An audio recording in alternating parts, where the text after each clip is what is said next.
Muchas gracias. Los lunes de acceso a la información pública, Aldrin Martín Briceño Conrado, comisionado INAIP Yucatán. Esta información pública o esta petición de acceso a la información desde los municipios de Yucatán. Aldrin, ¿cómo estás? Bienvenido. ¿Qué tal, José Luis? Siempre un gusto saludarte a ti y al amable auditorio. Y fíjate que el día de hoy te traigo una anécdota que es historia, o parte de una historia que es también una anécdota. Fíjate que es muy interesante porque en una ocasión tuvimos la oportunidad de conocer a Juan.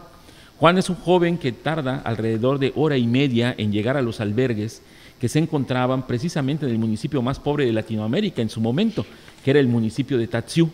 Ahí Juan llegaba y se hospedaba de lunes a viernes porque en la ranchería donde vivía, en el lugar donde vivía, pues no había esta oportunidad de ir a la preparatoria. Entonces llegaba los lunes y se pasaba ya de lunes a viernes para ir a la preparatoria a la ciudad de Peto, que está muy cerca de Tatsiú.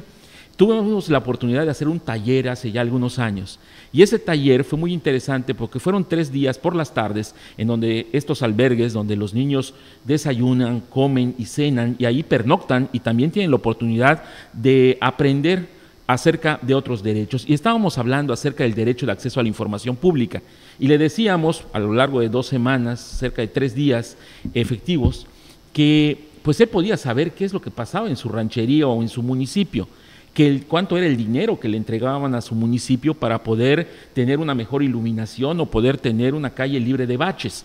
Y era evidente este deseo de este joven de cerca de 17 años, de José Luis, de querer aprender y sobre todo de querer poner en práctica estos conocimientos en cuanto al acceso a la información que tienen los propios municipios, el Estado o la Federación.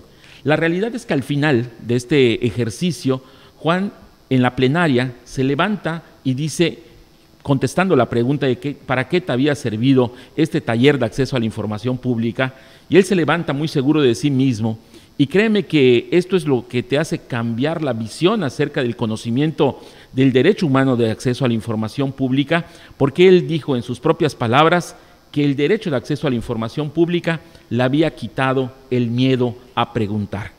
Y yo creo que como ciudadanos es fundamental quitarnos el miedo, como a Juan, a preguntar, a inquirir, a que nos entreguen las cuentas claras de lo que se hace con el erario público, que se hace con las acciones gubernamentales y que se hace también como parte del proyecto de municipio, de estado o de nación en el cual estamos nosotros viviendo. Creo que el ejemplo de Juan es muy interesante y da en la clave, en el corazón de la importancia del acceso a la información pública, José Luis, quitarnos el miedo como ciudadanos a preguntar y a saber qué se hace con los impuestos. Aldrin Briceño, ¿te buscamos en? @AldrinBC y ahí podemos continuar con la conversación, José Luis. Muchas gracias por la invitación.